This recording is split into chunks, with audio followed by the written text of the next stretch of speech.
Hello student, welcome to the S math practice solution. इस video में हम लोग डिफरेंशियल इक्वेशन एक्सरसाइज 9.3 का क्वेश्चन नंबर 21 सॉल्व करेंगे। यहाँ से देखिए, in bank principal increases continuously at the rate 5% per year. यहाँ से देखिए, जो क्वेश्चन नंबर 21 है ये सेम एज इट इज़ 20 की तरह है, बस इसमें थोड़े से चेंजेस हैं। अगर आप लोग पहले वो वाला क्वेश्चन देख लेंगे तो थोड़ा ज़्यादा क्लियरली समझ में आएगा। फिलहाल यहाँ पर भी हम समझा देते हैं। यहाँ से देखिए, इन अ बैंक, एक बैंक में principal increases continuously at the rate 5% per year. देखो, जो प्रिंसिपल वैल्यू है, मान लीजिए ये आपका क्या है, कोई बैंक है, ठीक। इस बैंक में आपने क्या किए, 50 रुपये जमा किए, ठीक। तो ये 50 रुपये 5% रेट से पर ईयर बढ़ रहे हैं आपके, ठीक।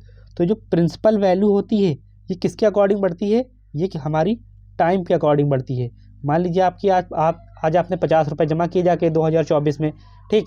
लेकिन जब 2025 में आप देखेंगे, एक साल बाद जब आप पूरा इन्वेस्ट करेंगे तब जाके इस पर कहीं का आपका 5 रुपये बढ़ेगा, ठीक। तो कहने का मतलब ये है कि जो प्रिंसिपल वैल्यू होती है, प्रिंसिपल वैल्यू जो होती है, ठीक, ये आपके किसके अकॉर्डिंग बढ़ती है, ये हमारी टाइम के अकॉर्डिंग बढ़ती है, ठीक। तो इसको अगर हम लोग यहाँ पे लिखे कैलकुलस फॉर्म में, तो जो प्रिंसिपल वैल्यू है वो किसके अकॉर्डिंग बढ़ेगी, टाइम के अकॉर्डिंग। अब यहाँ से देखिए dp/dt हो गया। अब देखिए, principal increases continuously at the rate 5% per year. अब यहाँ से देखिए, सबसे पहले इंटरेस्ट का फॉर्मूला क्या होता है। देखिए, इंटरेस्ट, ये I इक्वल्स टू, ये इंटरेस्ट लिखा है। इंटरेस्ट का फॉर्मूला होता है प्रिंसिपल वैल्यू इंटू, ठीक है, रेट और इंटू टाइम और अपॉन में 100। अब यहाँ से देखिए, प्रिंसिपल वैल्यू तो आपको कुछ दिया नहीं है, तो P आपका एज इट इज इंटू, अब यहाँ से देखिए, increase continuously at the rate 5%। R की वैल्यू यहाँ पे क्या हो जाएगा, 5, ठीक, इंटू, अब यहाँ पे देखिए टाइम, टाइम यहाँ पे देखिए पर ईयर दिया गया है, पर ईयर मतलब हर ईयर पे, ठीक। एक ईयर में आपका कितना बढ़ रहा है, 5% बढ़ रहा है। तो यहाँ पे आपका क्या हो गया, 5 नहीं, यहाँ पे 1 हो गया, और अपॉन में आपका क्या हो गया, 100। तो यहाँ देखिए, P इंटू 5 आपका एज इट इज रहेगा, क्योंकि इसका 1 से मल्टीप्लाई होगा, ये सेम ही रहेगा, और नीचे आपका 100 आ जाएगा, ठीक। तो इक्वल में आपका क्या आएगा, यहाँ पे आपका आएगा P इंटू 5 और अपॉन में 100।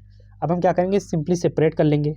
यहाँ से देखिए, dp, ये P का मल्टीप्लाई का P आपका क्या होगा, अपॉन में आ जाएगा, इक्वल्स टू, यहाँ से देखिए 5 1 जा 5, 5 2 जा 10, और यहाँ पे 0, तो ये आपका क्या हो गया 1/20, और मल्टीप्लाई में आपका है, ये देखिए अपॉन में dt था, तो इससे ऐड आपका क्या होगा, मल्टीप्लाई में आ जाएगा। अब यहाँ से देखिए, integrate both side, integrate both side, ठीक।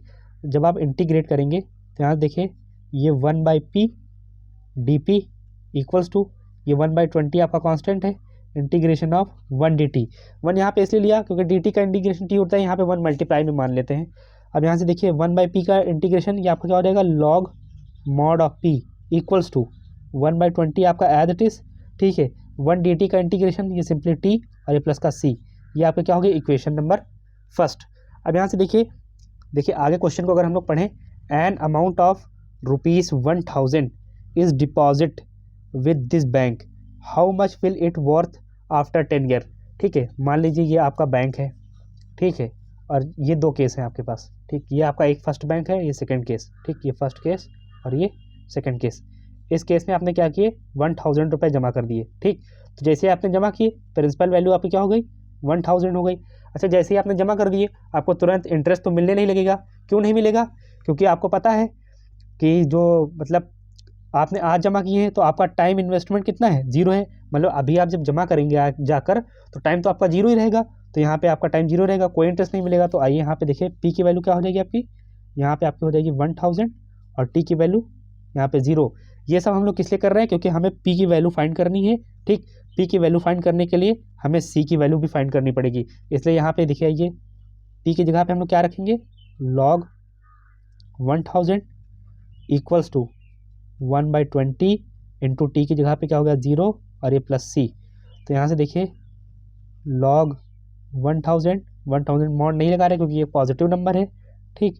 ये पूरा टर्म आपका 0 हो गया, और यहाँ पे आपका क्या हो गया, C की वैल्यू क्या आ गई, लॉग 1000।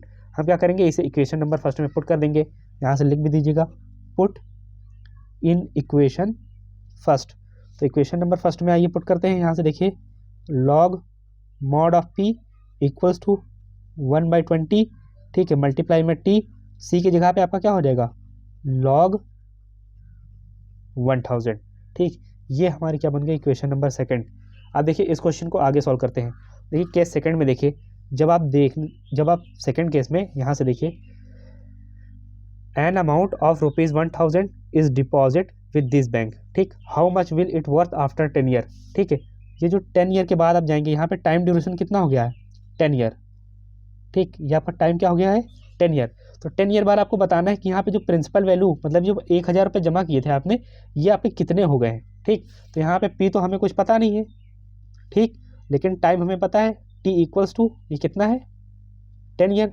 तो आइए वैल्यूज़ को यहाँ पे पुट करते हैं। देखिए लॉग पी है तो आपका एज इट इज रहेगा, ठीक, इक्वल्स टू, अब यहाँ से देखिए 1/20 इंटू टी की जगह पे आपका क्या हो जाएगा 10 प्लस लॉग 1000।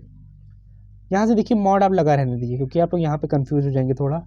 देखिए 0 से 0 कैंसिल, तो यहाँ पे फाइनली बचा क्या आपका लॉग मॉड ऑफ पी, यहाँ पे 1/2 और प्लस लॉग मॉड ऑफ 1000।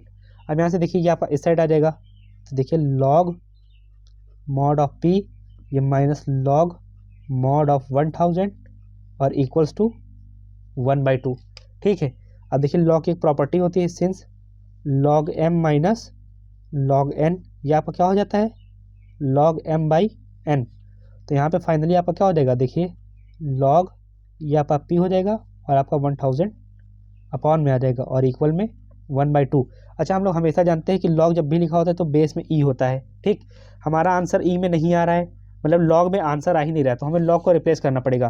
तो देखिए लॉग की एक प्रॉपर्टी होती है, अगर देखिए लॉग बेस ई और एंगल में आपका m/n लिखा है और कोई भी एक कांस्टेंट नंबर है, ये यहाँ पे कांस्टेंट नंबर को रिप्रेजेंट कर रहा है क्योंकि 1/2 कांस्टेंट है आपका, ठीक है, और ये m/n लेट कर लीजिए, ठीक। तो अगर हमें लॉग को रिप्लेस करना है तो ये कैसे रिप्लेस होता है, ई की power constant equals to m/n, कुछ नहीं ये ई है, इसकी पावर क्या हो जाता है कांस्टेंट, तो यहाँ से देखिए ई की पावर कांस्टेंट हो गया और इक्वल में आपका क्या हो जाता है m/n। तो यहाँ देखिए ई है तो आप सिंपली ई लिखिएगा, ई की पावर कांस्टेंट क्या है 1/2 equals to m/n p upon 1000। तो ये 1/2 का मतलब 0.5 इक्वल्स टू p अपॉन 1000। अब यहाँ से देखिए ई 0.5, यहाँ पे देखिए इसकी वैल्यू क्या दी गई है 1.648, तो आइए यहाँ पे पुट कर देते हैं। यहाँ से देखिए 1.648 इक्वल्स टू पी अपॉन 1000, इस साइड मल्टीप्लाई करा दीजिए, सो पी इक्वल्स टू 1.648 इंटू 1000। तो यहाँ से आपका क्या हो जाएगा, देखिए 30 है तो ये आपका 3 टाइम्स डेसिमल इस साइड आ जाएगा, तो 1648 आपका, मतलब जब आप 10 ईयर बाद यहाँ पे देखिए, जब आप 10 ईयर बाद लेने जाएंगे तो प्रिंसिपल वैल्यू आपकी कितनी हो जाएगी 1648, ठीक। तो यहाँ से आपका क्या हो जाएगा 1648, ये आपका क्या हो जाएगा आंसर हो जाएगा।